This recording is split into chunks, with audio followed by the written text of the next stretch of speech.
कहानी की शुरुआत होती है बेक नाम के एक चोर को दिखाते हुए, जो अपनी प्रेमिका जया के लिए कपड़े और जेवर चुरा कर लाता था। जया एक धार्मिक लड़की थी जो देवताओं पर बहुत विश्वास करती थी, लेकिन बेक नास्तिक था और साथ ही एक शातिर चोर भी। वहीं उनसे कुछ दूर बने देवताओं के महल में आज जश्न का माहौल था, क्योंकि आज ओसारिस के बेटे होरिस का राज्याभिषेक होने वाला था। अब यहाँ पर हम इस कहानी के सभी किरदारों के बारे में जान लेते हैं। दरअसल सूर्य देव ने पूरे सृष्टि को बनाया और इंसानों की रचना की और अपने दो बेटे ओसारिस और सेट को इंसानों पर राज करने के लिए भेज दिया। लेकिन सूर्य देव ने ओसारिस को मिस्र के नील नदी से लेकर सभी हरे भरे इलाकों का राजा बनाया, जबकि सेट को रेगिस्तान यानी बंजर इलाकों का राजा बनाया। अब ओसारिस का इकलौता बेटा होरिस हवाओं का देवता है और हथोर जो मोहब्बत की देवी है, वो होरिस की प्रेमिका होती है। लेकिन हथोर के पीछे कुछ बुरी आत्माएं पड़ी हुई थी, इसलिए होरिस ने अपने प्रेमिका को 42 सितारों से बना हुआ एक कंगन उपहार दिया, जो उसकी हिफाजत करता था। अब वक्त आ गया था होरिस के राज्याभिषेक का, इसलिए सारे छोटे बड़े देवता इस समारोह में शामिल होते हैं और इंसान भी अपने देवता को राजा बनते हुए देखने आए हैं।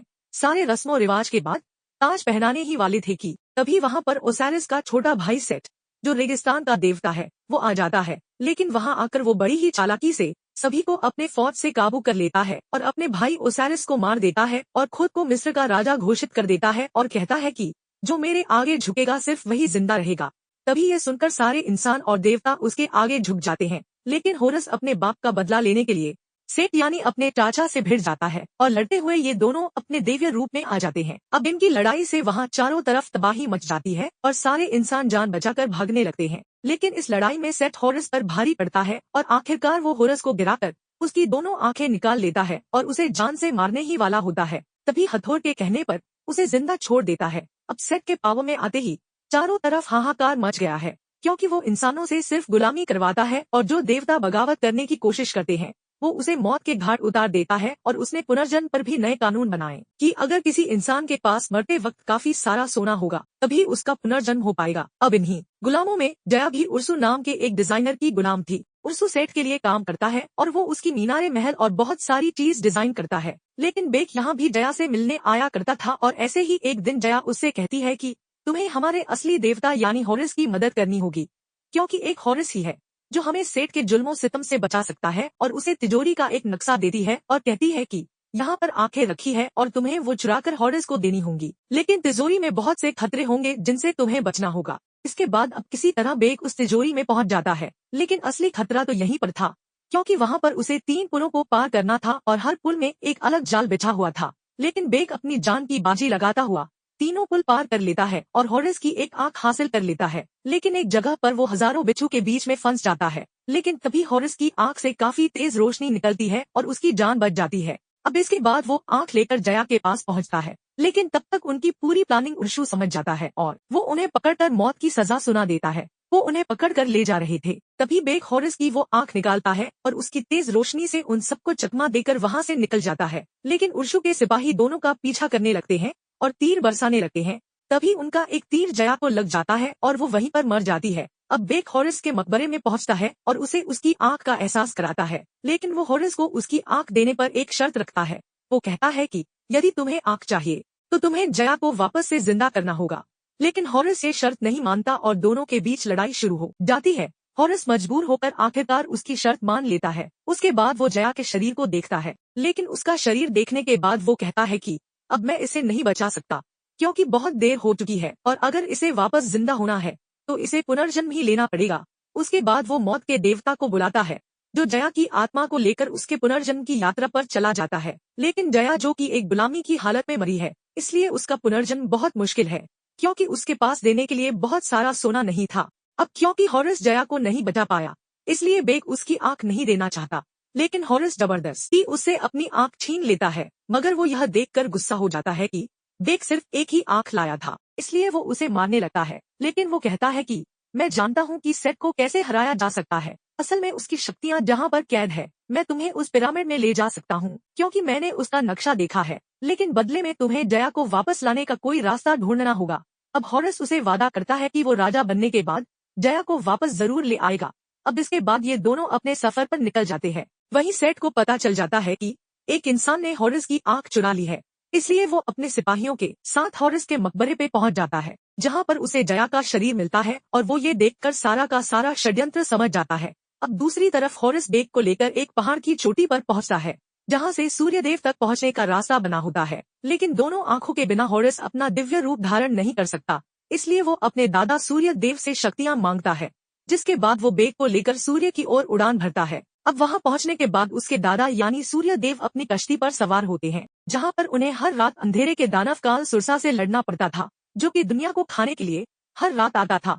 अब हॉरस अपने दादा को सब कुछ बताता है कि वो कितनी मुसीबत में है, लेकिन सूर्य देव कहते हैं कि मैं इन सब में समय नहीं दे सकता, क्योंकि मुझे पूरे ब्रह्मांड को लेकर बहुत सारे काम होते हैं। इसके बाद वो सूर्य देव से वो जादुई पानी मांगता है, जिससे उस पिरामिड की आग बुझाई जा सकती है और सेट की शक्तियां कम की जा सकती हैं। अब सूर्य देव भी इसकी इजाजत दे देते हैं। इसके बाद वो जादुई पानी लेकर दोनों वापस धरती पर लौट आते हैं, लेकिन धरती पर आते ही हॉरस का देवता वाला रूप खत्म हो जाता है, क्योंकि हॉरस तभी अपने देवता वाले रूप में आ सकता है जब उसकी दोनों आंखें हो। अभी वो लोग जंगल में ही होते हैं कि तभी उन पर सेठ के सिपाही हमला कर देते हैं। अब हॉरस और उन लोगों के बीच बहुत लड़ाई होती है, लेकिन आखिर में सेठ का एक सिपाही हॉरस को पहाड़ी से नीचे गिरा देता है। यह देखकर बेक भी उसके साथ कूद जाता है, लेकिन गहराई में जाने से पहले ही हॉरस अपना वो हथियार खोल देता है जो उसके पास था और वो दोनों बच जाते हैं। इसके बाद अब हॉरस कहता है कि सेठ अब हमें मारने के लिए अपने सबसे खतरनाक लोगों को भेजेगा। अब यहाँ सेठ हथौर यानी हॉरस की प्रेमिका के पास जाता है उससे कुछ मांगने। जैसे हम जानते हैं कि हॉरस और हथौर एक दूसरे को बहुत पसंद करते थे और हथौर मोहब्बत की देवी होने के साथ साथ काफी सारी शक्तियों की मालिक भी थी। अब सेठ हथौर से कहता है कि तुम मुझे मरे हुए लोगों की दुनिया में लेकर जाओगी, क्योंकि मैं उस दुनिया पर भी राज करना चाहता हूँ। लेकिन इस बात के लिए हथौर साफ साफ मना कर देती है। दरअसल हथौर को भी यह बात पता चल चुकी थी कि हॉरस को उसकी आंख मिल गई है। तभी सेठ हथौर को मारने के लिए आगे बढ़ता है, लेकिन उससे पहले हथौर अपने हाथ से जादुई कंगन निकाल देती है, और जब वो ऐसा करती है तो वो थोड़ी देर के लिए मरे हुए लोगों की दुनिया में चली जाती है। लेकिन बहुत जल्द वो वापस से उस कंगन को पहन लेती है, जिससे वो मरे हुए लोगों की दुनिया के बजाय कहीं दूर एक रेगिस्तान में जा गिरती है। अब वहीं हम देखते हैं कि हॉरस और बेक एक काफी पुराने मंदिर पर हैं, लेकिन तभी सेठ की भेजी गई दोनों खतरनाक औरतें बड़े बड़े सांप लेकर आती है, जिन सांपों के मुंह से आग निकल रही होती है, और ये सांप हॉरस और बेक पे हमला कर देते हैं। लेकिन ये दोनों उनसे बचते हुए छिप रहे थे, पर तभी वहाँ पर मोहब्बत की देवी हथौर आ जाती है, जो अपने पावर्स का इस्तेमाल करके उन सांपों जैसे मॉन्स्टर्स को खत्म कर देती है। इसके बाद ये लोग वहाँ पर जाते हैं जहाँ पर हॉरस की दूसरी आंख है, और वो जगह है एक पिरामिड। अब बेक कहता है कि मैं इस जगह के बारे में जानता हूँ और मैं इसके अंदर जा सकता हूँ, पर हथौर कहती है कि अंदर जाना इतना भी आसान नहीं है, क्योंकि जब तुम अंदर जाओगे तो वहाँ पर तुम्हारे सामने एक बहुत बड़ा रेतीला दानव आएगा, जो तुमसे एक पहेली पूछेगा, और अगर तुमने उस पहेली का सही जवाब नहीं दिया तो वो तुम्हें मार डालेगा। यह बात सुनकर हॉरस अब निर्णय लेता है कि वह गॉड ऑफ इंटेलिजेंस यानी ज्ञान के देवता के पास जाएंगे, क्योंकि उसके पास सबसे ज्यादा अक्ल है और वो सबसे ज्यादा समझदार है। इसके बाद ये लोग गॉड ऑफ इंटेलिजेंस के पास जाते हैं और उसे सारी बातें बताते हैं, इसलिए वो उनका साथ देने के लिए तैयार हो जाता है और वो सफर पर निकल पड़ते हैं। लेकिन रास्ते में हथौर को हॉरस और बेक की डील के बारे में पता चल जाता है कि हॉरस ने बेक से ये कहा है कि वो उसकी प्रेमिका की आत्मा वापस ले आएगा, जो कि हॉरस के लिए नामुमकिन है। ये बात हथौर को काफी बुरी लगती है, क्योंकि अपनी आंख लेने के लिए हॉरस बेक को इस्तेमाल कर रहा है, और ऐसी हरकतें एक देवता को शोभा नहीं देती। अब इसके बाद हथौर बेक से पूछती है कि क्या तुम अपनी प्रेमिका से बात करना चाहते हो, क्योंकि हथौर का वो कंगन मरी हुई लोगों की दुनिया से कांटेक्ट करवा सकता था, और हथौर ऐसा ही करती है, जिस वजह से बेक अपनी प्रेमिका से बातें कर पाता है। वह जया से कहता है कि तुम फिक्र मत करो, मैं तुम्हें बहुत जल्द वहाँ से निकाल लूंगा, क्योंकि हमारे गॉड हॉरस हमारी मदद कर रहे हैं। अब इसके बाद ये लोग उस पिरामिड के पास पहुँच जाते हैं, लेकिन उसके अंदर जाने का कोई रास्ता नजर नहीं आ रहा था। पर बेक कहता है मैं जानता हूँ कि अंदर जाने का दरवाजा कहाँ पर है और वो कैसे खुलेगा, क्योंकि वो जानता था कि अंदर एक व्हील है जिसके घूमने से वो दरवाजा खुल जाएगा। इसके बाद वो दो पत्थरों के बीच से अंदर जाता है और बड़ी मुश्किल से किसी तरह उस व्हील तक पहुंच जाता है, और जैसे ही उस व्हील को घुमाता है तभी एक दरवाजा खुल जाता है। इसके बाद सभी अंदर आते हैं, पर अभी ये लोग आगे बढ़ ही रहे थे कि तभी इनके सामने वो बड़ा रेतीला दानव आ जाता है, जो इनसे पहेली पूछेगा। फिर वो दानव इनको पहेली पूछने लगता है। पहेली ये थी कि मैं नहीं था पर हमेशा रहूंगा, किसी ने मुझे नहीं देखा और ना देखेगा, पर हर जिंदा और सांस लेने वाले को मुझ पर भरोसा है, बताओ कौन हूँ मैं। तभी गॉड ऑफ इंटेलिजेंस काफी सोचने के बाद एक जवाब देता है कि इस पहेली का जवाब है आने वाला कल, और ये जवाब सही हो जाता है। इसके बाद वो रेतीला दानव गायब हो जाता है और उन्हें आगे जाने देता है। फिर हॉरस उस पानी को निकालकर बस गिराने ही वाला होता है कि तभी वो एक ट्रैप में फंस जाते हैं, और यहाँ पर हम यह जान पाते हैं कि यह सब षड्यंत्र था, अब सेट यहाँ आते ही गॉड ऑफ इंटेलिजेंस का दिमाग निकाल लेता है और कहता है कि बहुत शुक्रिया, मुझे इसकी बहुत जरूरत थी। फिर यहाँ पर मौका देखते ही जल्दी से बेक उस जादुई पानी को उठाकर आग में डालने वाला ही होता है। तभी सेट बेक को एक नेकलेस दिखाता है और कहता है, क्या यह नेकलेस तुम्हारी प्रेमिका जया की तो नहीं है? यह कहकर वो उसे भड़काने की कोशिश करता है और कहता है कि हॉरिस ने तुम्हारा इस्तेमाल किया है, क्योंकि मरे हुए लोगों को कोई भी जिंदा नहीं कर सकता, और अगर ये पानी तुमने आग में फेंक दिया तो मैं तुम्हारी प्रेमिका के शरीर को खत्म कर दूंगा। अब बेक अपनी प्रेमिका के खातिर रुक जाता है और वो जादुई पानी सेट को दे देता है। इसके बाद सेट उस पिरामिड से निकल जाता है और तभी पिरामिड गिरने लगता है, लेकिन हॉरिस किसी तरह खुद को और बाकी सबको बचाने में कामयाब हो जाता है। इसके बाद हम देखते हैं कि सेट गॉड ऑफ इंटेलिजेंस का दिमाग अपने दिमाग में फिट करवा लेता है और बहुत ज्यादा पावरफुल हो जाता है। इसके बाद सेट अपने पिता यानी सूर्य देव के पास जाता है, और ये यहाँ पर भी एक गलत इरादे से आया है, क्योंकि वो अपने पिता का वो शाही हथियार लेना चाहता था जिससे वह सबसे ताकतवर हो जाएगा। इसलिए वो अपने पिता पर हमला कर देता है और उनका वो हथियार छीन लेता है। अब होगा ये कि अंधेरी दुनिया का शैतान अब हमेशा के लिए कंट्रोल से बाहर हो जाएगा और दुनिया को तबाह कर देगा। वहीं हम देखते हैं कि हॉरिस, बेक और हथौर उस पिरामिड से बाहर आ गए हैं, पर बेक को यहाँ पर बहुत बुरा लग रहा है, क्योंकि अब तक सिर्फ उसे इस्तेमाल किया जा रहा था, लेकिन यहाँ पर हथौर उसकी मदद करती है। वो मौत के देवता को यहाँ पर बुलाती है और पूछती है कि मुर्दों की दुनिया में जाने की क्या कीमत है, जिस पर मौत का देवता कहता है कि वहाँ पर जाने की कीमत काफी महंगी है। ये सुनकर वो मौत के गॉड को अपना 42 सितारों वाला कंगन दिखाती है और कहती है, क्या इससे भी बड़ी कोई कीमत हो सकती है? लेकिन अब क्योंकि वो कंगन निकालने पर हथौर मुर्दों की दुनिया में चली जाएगी, इसीलिए हॉरिस ऐसा करने से मना करता है, लेकिन फिर भी वो अपना कंगन निकाल लेती है और वो खुद मुर्दों की दुनिया में चली जाती है।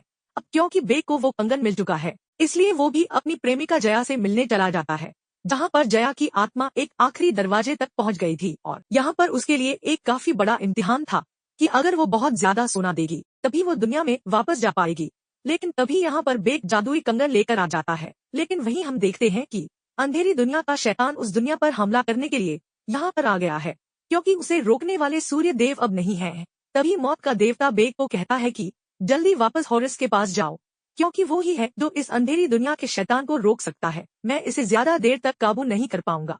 तभी बेक इस दुनिया में वापस आ जाता है और हॉरिस को पूरी बात बताता है। वहीं सेट के पास उसके पिता का शाही हथियार होने के बावजूद भी वो उस शैतान को इस दुनिया में आने देता है, लेकिन वहाँ हॉरिस आकर सेट को रोकने की कोशिश करता है। पर तभी उन दोनों के बीच एक बहुत बड़ी लड़ाई शुरू हो जाती है, लेकिन इस लड़ाई में भी सेट हॉरिस पर भारी पड़ रहा था, क्योंकि हॉरिस अपने देवता वाले रूप में नहीं था, फिर भी वो सेट से टक्कर का मुकाबला कर रहा था। अब आखिरकार एक समय ऐसा आता है कि सेट हॉरिस को मारने ही वाला होता है कि तभी वहाँ पर बेक आ जाता है और हॉरिस की मदद करता है। लेकिन अब सेट हॉरिस को छोड़कर बेक से भिड़ जाता है, लेकिन अब इस लड़ाई में बेक सेट से हॉरिस की वो दूसरी आंख छीन लेता है और उस आंख को हॉरिस की तरफ फेंक देता है। लेकिन यहाँ पर हॉरिस निर्णय लेता है कि वो बेक को ही बचाएगा, इसलिए वो बेक को नीचे गिरने से पहले पकड़ लेता है और दोनों ऊपर लटक जाते हैं। लेकिन तभी सेट उस शाही हथियार से वहाँ पर वार कर देता है, जिससे वहाँ से आग निकलने लगती है। इसलिए हॉरिस वहाँ से अपना हाथ छोड़ देता है और दोनों नीचे गिरने लगते हैं। लेकिन नीचे गिरते समय अचानक हॉरिस का रूप बदल जाता है, यानी वो अपने देवता वाले रूप में आ जाता है, जबकि उसके पास उसकी आंख भी नहीं थी।